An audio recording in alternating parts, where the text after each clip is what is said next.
Every week, the Payne family cuts straight to the real financial story. The one question, Bob, everyone's asking is, are we in an artificial intelligence bubble? You've been through boom and bust. What do you think? No hype, no myths. Just what actually matters to your money. Does feel very similar to what we experienced in the 90s. Where are we, though? Are we in 1995, 1997, 1999? Listen to the Pain Points of Wealth on the Red Apple Podcast Network.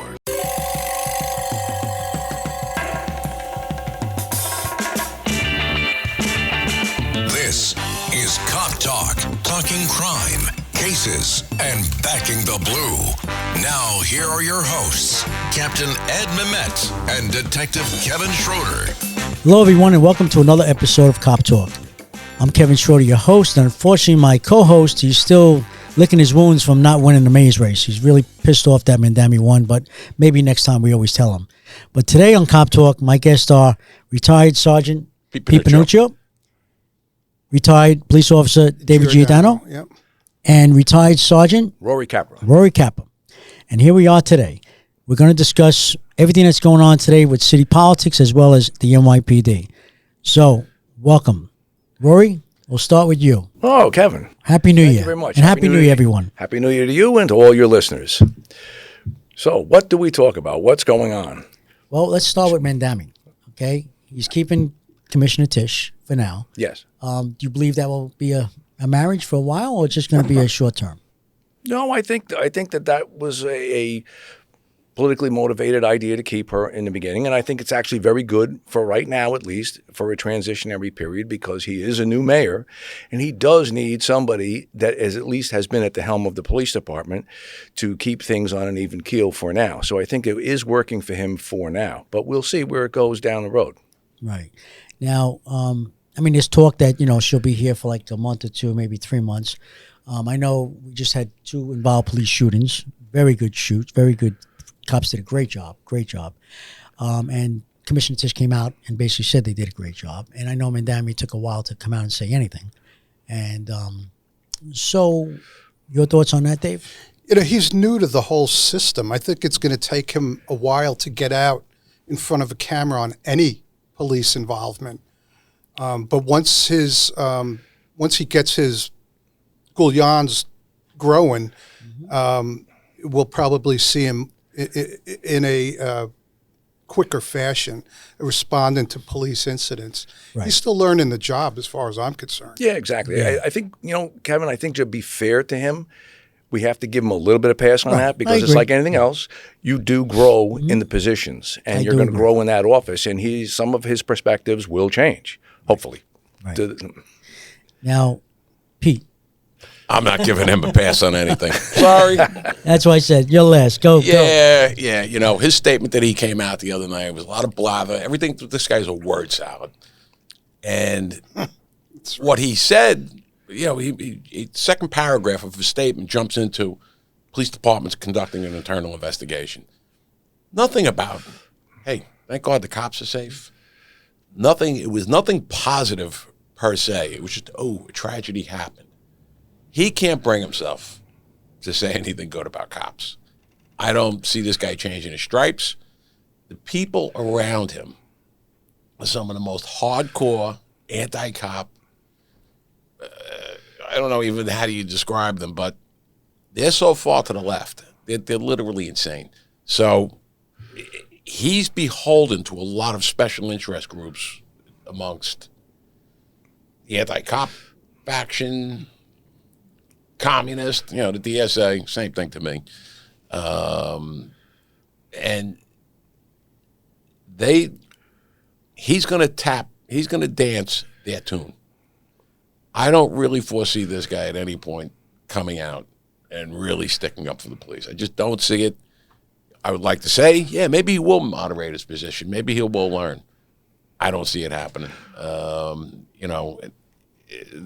comment he made the other night, even de Blasio wouldn't have said something that ridiculous. So I expect nothing good coming out of this guy. Well, Pete, though, keeping that in mind, what you say, and I agree that could be the way it goes. But I think, as Dave and I said, he may ultimately grow in office. If you remember, Ed Koch, when he first came into office, he was anti-police. And it only after being in office and experiencing what the police do for the people of the city and how they work and the sincerity of officers out there in the street every day performing their duties and the risks that they take, his perspective gradually changed. Yeah, but Madami's not Koch. Koch was already a seasoned player in New York City politics. Right. And he was a pretty smart guy. I like Koch. I thought he was. Oh, I did too. Koch was a matured adult. Yeah. Yeah. Yes. I mean, I did too. Madami is still conducting himself like a 25-year-old. I think we're all hired on the Koch, right? Yeah. We're all Yeah, hired yeah. on the Ed Koch. I will say this. Maybe I'm being optimistic, but I'm trying to be an optimist here. Yeah, no, I get it. It's nice to see that he's going to put bidets in Gracie Mansion. That's really important. While same time he comes out doing a request for proposals for public toilets. We've been down that road. We've been down this That road. road The last before. one cost $7 million. That's right. And And it was a complete flop. well, I can actually tell you where it is. There's one on 24th and Madison. Uh-huh. And there's a resident homeless guy in there 24/7. It's his condo. It's heated. It has running water.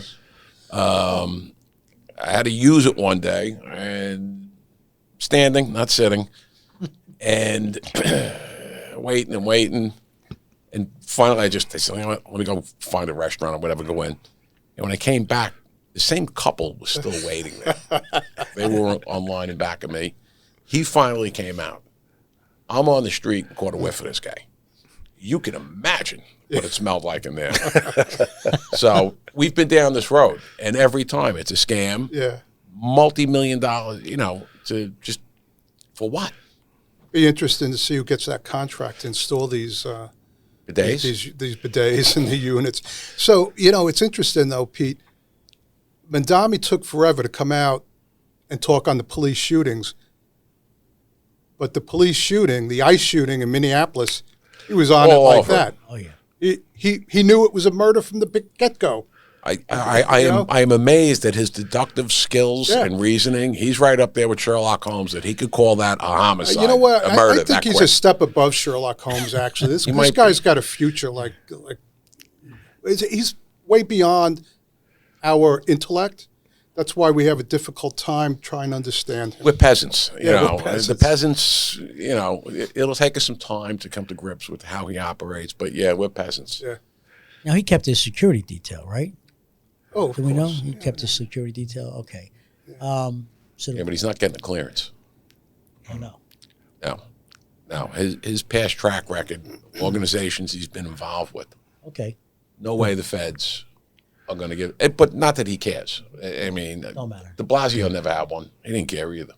True. Yeah, that's true. So, but like we all know, he's not a police officer fan, not a fan of the NYPD by no means. Yet he still has security provided by the NYPD. Oh, yeah. Like all the other organizations that badmouth the police, but yet police haters, however, they want bodyguards with guns, right? Retired guys. Right? Every week, the Payne family cuts straight to the real financial story. The one question, Bob, everyone's asking is, are we in an artificial intelligence bubble? You've been through boom and bust. What do you think? No hype, no myths. Just what actually matters to your money. Does feel very similar to what we experienced in the 90s. Where are we, though? Are we in 1995, 1997, 1999? Listen to the Pain Points of Wealth on the Red Apple Podcast Network.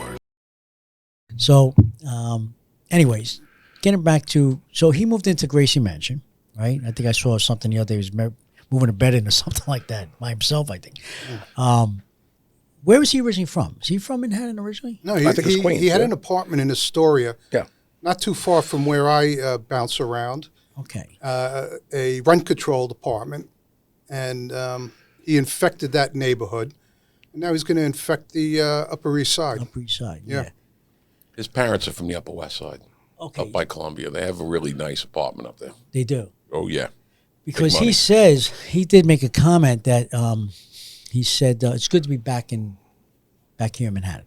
So I assume maybe he's originally from, like you said, his family's here, right? So maybe grew up here, I don't know. But not that it matters. Yeah, my prediction is Tisch will stick around she's the glue right now. She'll stick around for maybe up to 6 months max, and there'll just be that one police incident that they don't agree on, and she basically says, "See you later." Yeah, well, that's going to be the test. Yeah, that's the end. That's going to be the. It could be this one because the cops Yes. did a great job. Yes. and and the next one they'll do a great job. Correct. Here's the secondary issue. The people that are pulling his strings, the holy grail for them is to get rid of SRG, Strategic Response Group, for any of the listeners. Strategic Response Group no longer goes to these protests. They're in a standoff position somewhere else. And that has been one of their big ones for a long time. That's going to be an issue, and I think it's going to be an issue with the intelligence division. Databases. Yeah. Oh, gang database. Gang databases. That, Pete, may be the bigger issue with intel and databases that are maintained currently that I know that they were talking about eliminating, like the juvenile database and all that. But I'm wondering, to the issue about the protests, will some of these groups now back off? So you're not going to see those type of protests now, which they will negate maybe having to put out an SRG. These protest groups, it's a huge ecosystem. A lot of it being funded by malign foreign influencers. You got Neville Roy Singham over in China, pumping hundreds of millions into this. I think we're in a permanent protest cycle.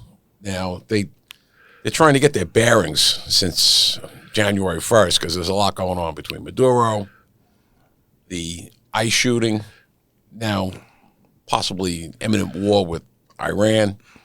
And if you follow the conversation within those groups, like they have to pivot now because for the last 2 years it was Gaza. Yes. And, now they got to switch flags. Now they got to go get a Venezuelan flag. Next week they'll be having Save the Ayatollah rallies. Well, yeah, certainly with what's going on now, the crisis in Iran, that's throwing everybody for a loop now because they don't know what to do and who to support. All of a sudden, you don't see that many pro-Palestinian rallies right now. You don't see it. True. No, but you did see one last week. The one out in Queens, Kew Gardens, in front of the yeshiva over there. That was a small protest. That particular group, they're nasty. Familiar with them? They're bad. You got a lot of jerks show up dressed in black, covered up. Everybody's a revolutionary. But that was a hardcore, let's kill the Jews kind of rally. That's their particular shtick. They were supposed to do one on 59th Street in Lex the night before. That got canceled, and everybody diverted to Foley Square for the ICE shooting protest. But that crew in Queens, it was a short clip. And now all of a sudden, it seems like all the mainstream Democratic Party people, all of a sudden, they're now condemning Hamas. Yeah. They haven't said a peep for 2 years. Yep. Or they were saying, we have to stop the genocide.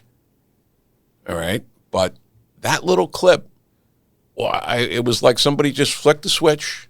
Okay, Hamas is bad now. There's a lot going on under the surface with all this stuff.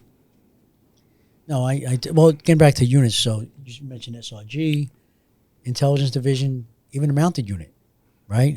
I haven't seen them even on the Adams, I've seen the mounted unit. And I mean, they just in parades, right? Thanksgiving Day parades, that's it. Yeah. That's it. And that's what they're there for these demonstrations and these protests. They need to come in and clean the street, clear the street.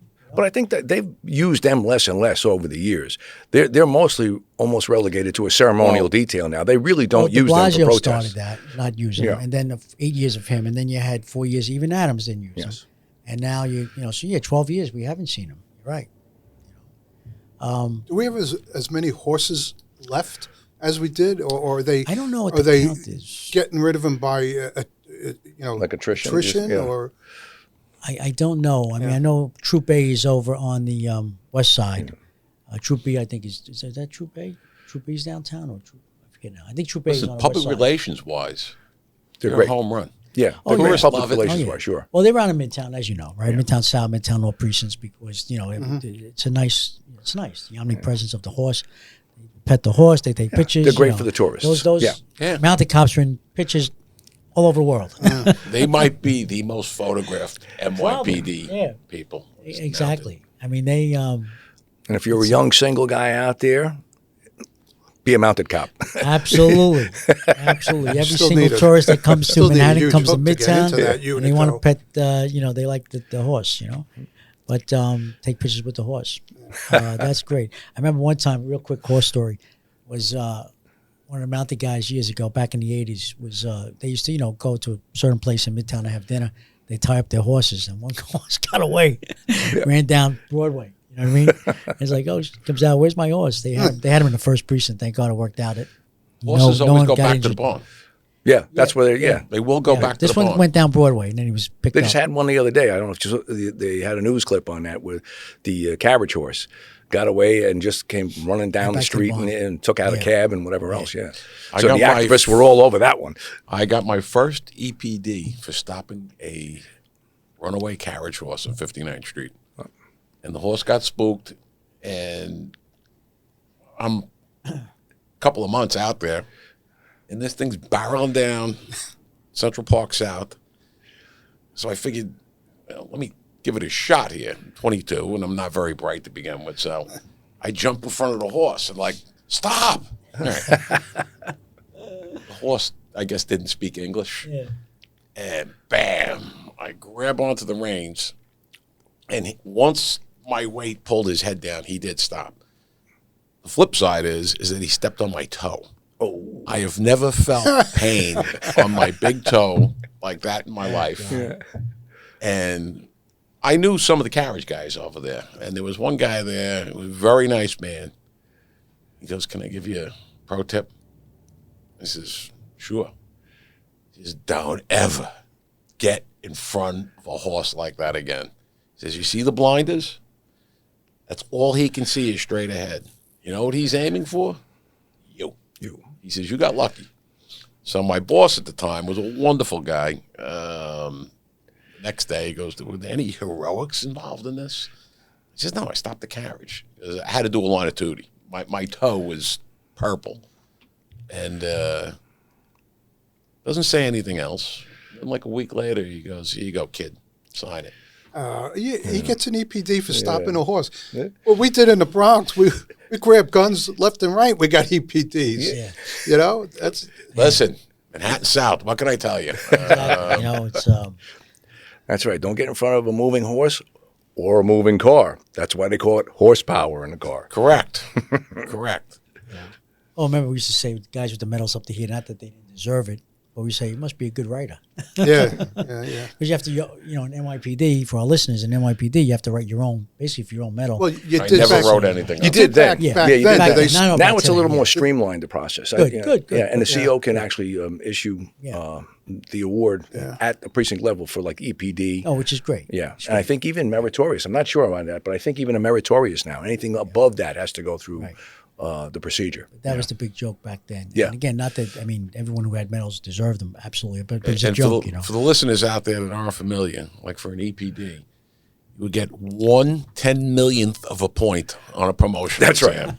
So if you wrote up 40 or 50,000 of these things, you may get a point on the sergeant's test. And for somebody that may not know what that means out there, EPD stands for Excellent Police Duty. That was the name of the award that you got. Now, you guys are both retired NYPD sergeants. The rank of sergeant, is it an A down with sergeants? I know there's a big list now. The last test, I think, was about 3 years ago. Is there a list coming up, do you know, or is they just still going to exhaust That I the old don't list? know, but I don't think that they're top heavy right now. I think they're about average because with promotions, retirements, vesting out, I think they're just maintaining. But I think they might even be slightly down. And what is it, 1 to every 8 sergeant? That's 8 the police officers? ideal. Yeah, that's the ideal. Well, if there's no police officers, there's no Right. sergeant. Yeah, exactly. It Lieutenants wasn't and captains. one, Pete, years ago. Was it 1 for every 10? It was 1 to 8, 1 to 8 or 1 to 10. I think it was 1 to 10 between when we came 1 to on, 8, 1 to 10. 85. Yeah. There was a book, I Optimally. forget who it was, that Yeah. they used to tell us back I in the own. 80s. I own. And he gave a standard for what supervision, front line supervision should be, and I believe it was somewhere between 1 to 8, 1 to 10. Right. I think it was 1 to 10.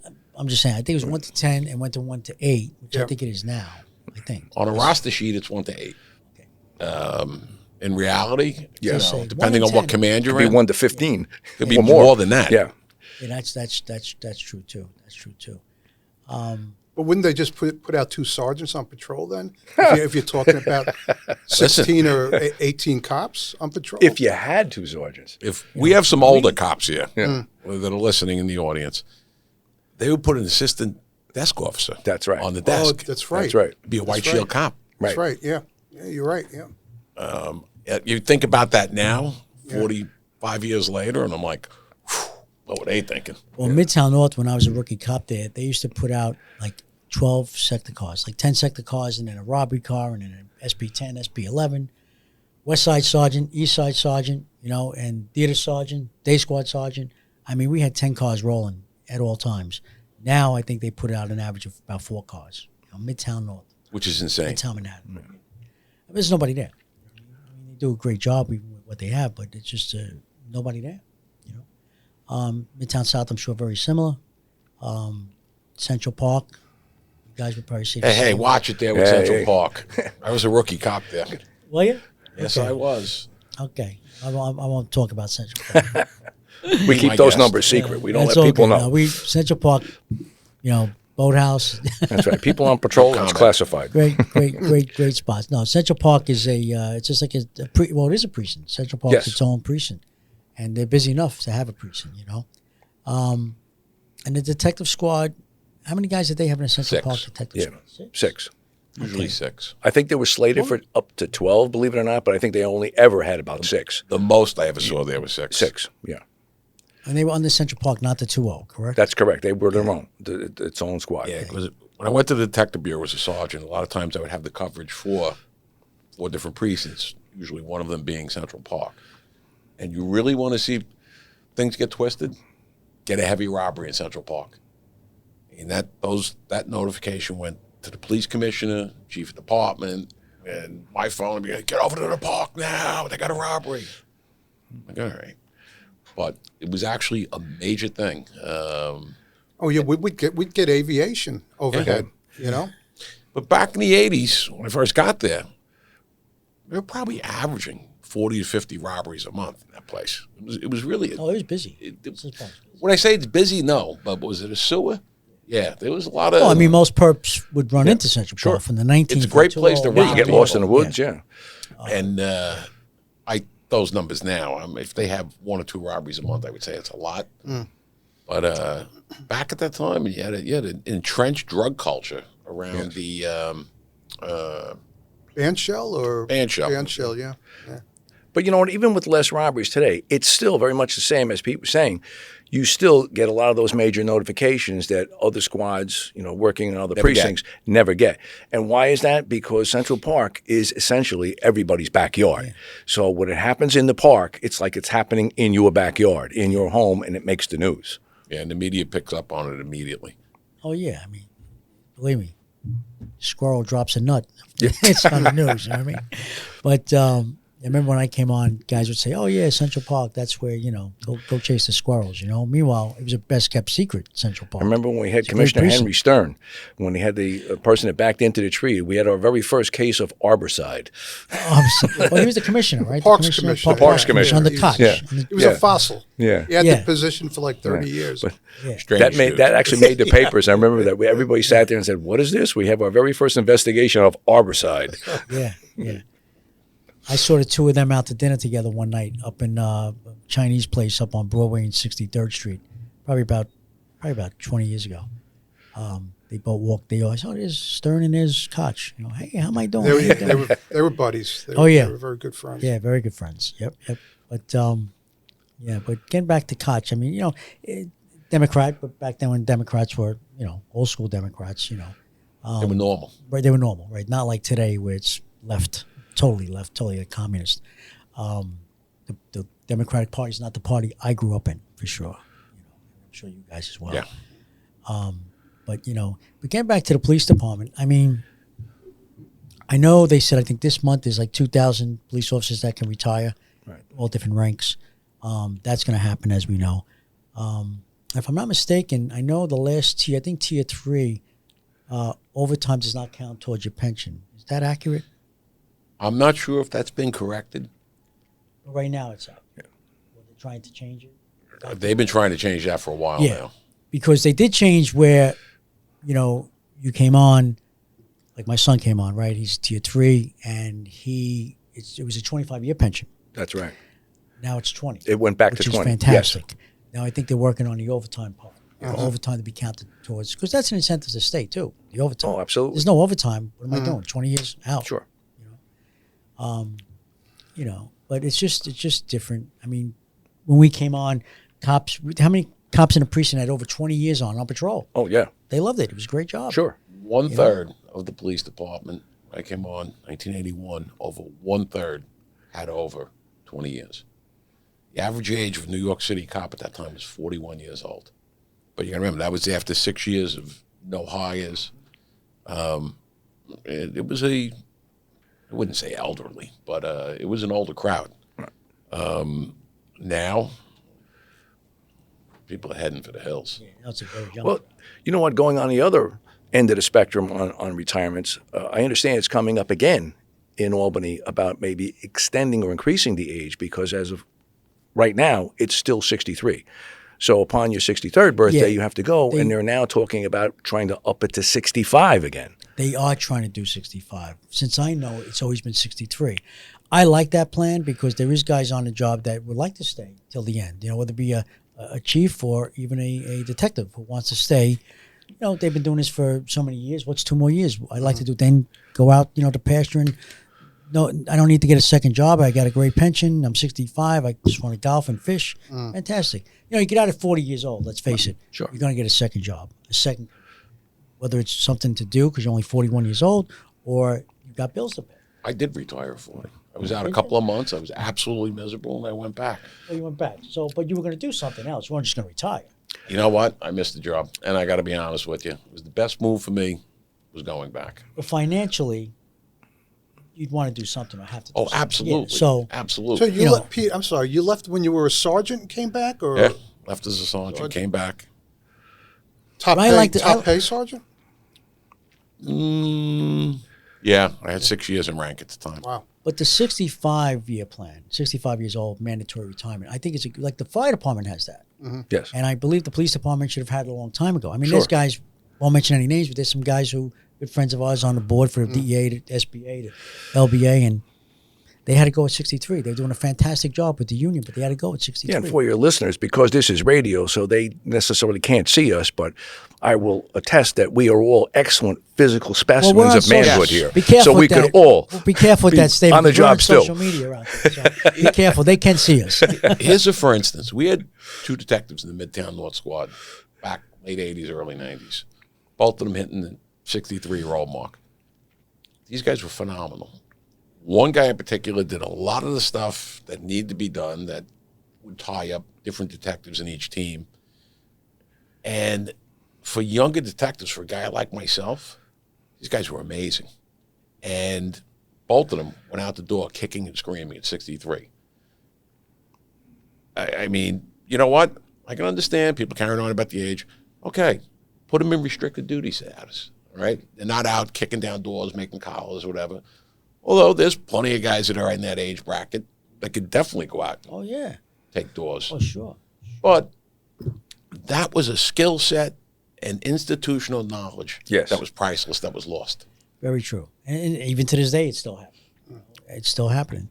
No question. And I know exactly what you're talking about. And again, not mentioning any names. We have some friends recently who had You to would go know to the guys. I'm not going to mention names. I know they are. There's many. But, it's just, no, I totally agree that I think 65 is the answer. I mean, there's some police departments. I think Philadelphia, I could be wrong, is either 70 or there is no age. Well, that's interesting you say that, Kevin, because I believe throughout most of the rest of New York State, it's like 70 and even above. Most of other agencies, they can go to 70. Yeah, there's other states there is no age. Yeah. It's just amazing. But the police department we once knew, it's a great department, a great job. I know we all did over 20 years, and I have no regrets. NYPD is a great department, great people. I remember coming on the job, and my uncle, who was retired, I had many relatives who were NYPD, from my grandfather to my son. And, I remember my uncle telling me, you're going to meet people on this job that will become your friends for life. And it's true. We're the biggest army. You know what I mean? So Last words, anyone, about anything? I don't know. You want to bring up the Minneapolis shooting? Sure. Or should we You want put to touch that on to it the quick? side? It's still relevant. It's in the news. Hasn't died out yet. It's I think that'll be relevant for some Yeah. time. full That's- steam ahead. In many respects, this may become another George Floyd situation where this is going to If it was potentially. July, it would be. Yeah. Yes. But this may ultimately wind up redefining yet again police tactics, police response, and the argument will continue. Go ahead, Dave. I'm sorry. No. It's he's Yeah, I right. mean, you know, what- they're pushing the envelope, Pete. These protests, who are all bought and paid for, they keep pushing the envelope with the feds. They see what they're getting away with. They're going to bring that to a neighborhood near you. Oh, absolutely. You know, every car stop, whether you're in Mystic, Connecticut, or in New York City, it's going to be, why are you stopping me, officer? Can I have your badge number?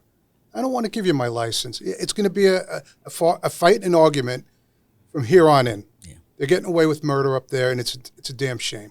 It is a shame. They're trying to, you're interfering in a lawful arrest, right? Yeah. That's what they're doing. These folks. I mean, listen, if it was NYPD locking up some perp and someone interfered, we're going to take action. Yeah. Right. Guess what? If deadly physical force needs to be done, it will be used. Absolutely.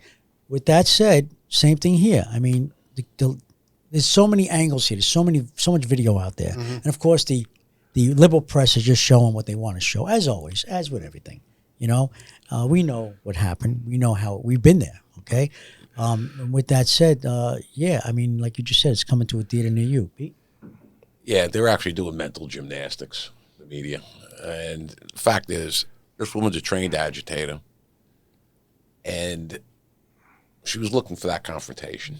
And everybody in the world is now an authority on car stops and police tactics. And if anybody's not been hit by a car, all right, it's not pleasant. And I got nailed once. Didn't get hurt. The amount of force that's coming in, even if a vehicle going 5-8 miles an hour weighs 3,000 pounds, when it hits you, it's an incredible amount of force. And this is well organized. It's well funded. It's going to continue. You know, I come from a different school on this. Between us here, we've policed thousands of protests over the years. Some of them very violent.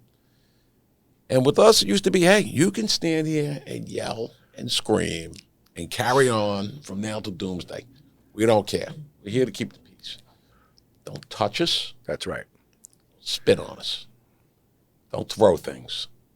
If you don't do that, you can have your protest and, you know, I don't care.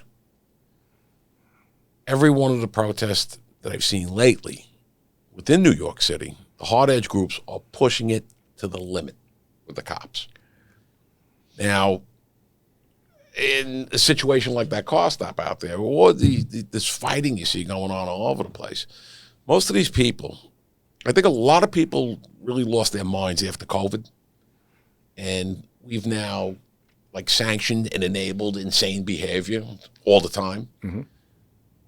Most of these people that are out there that are fighting with the cops and ICE and everything, most of them never been hit or smacked or thrown around in their lives. And until that happens, they're going to keep pushing that. So when ICE puts their hands on them, I am 100%, that's it. Now you're going. You're getting cuffed up, and if you want to fight, we're going to fight. You can't back down to the mob. You absolutely cannot back down to these people because it's not going to stop. They're going to keep going.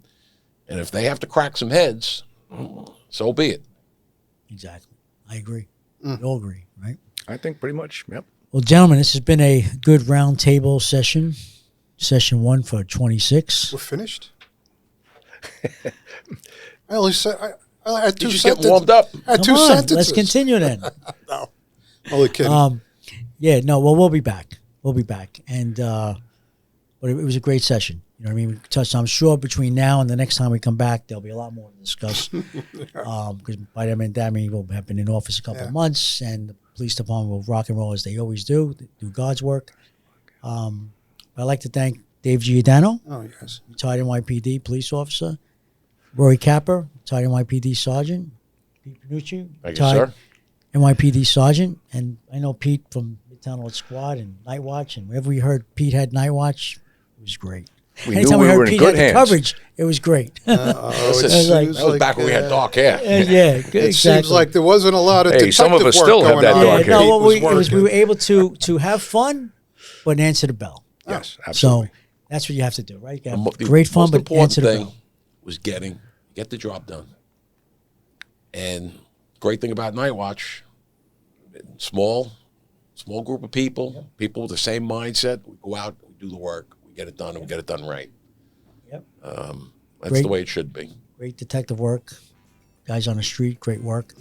So until next time, I'd like to thank everyone for listening to another episode of Cop Talk.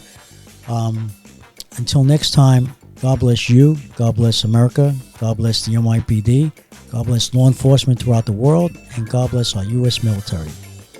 Be safe. Thank you.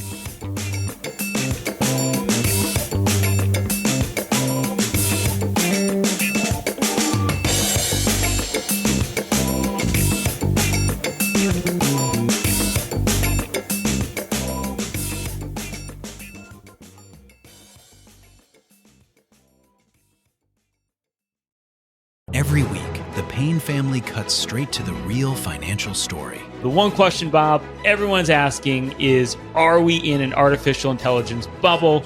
You've been through boom and bust. What do you think? No hype, no myths. Just what actually matters to your money. Does feel very similar to what we experienced in the 90s. Where are we, though? Are we in 1995, 1997, 1999? Listen to the Pain Points of Wealth on the Red Apple Podcast Network.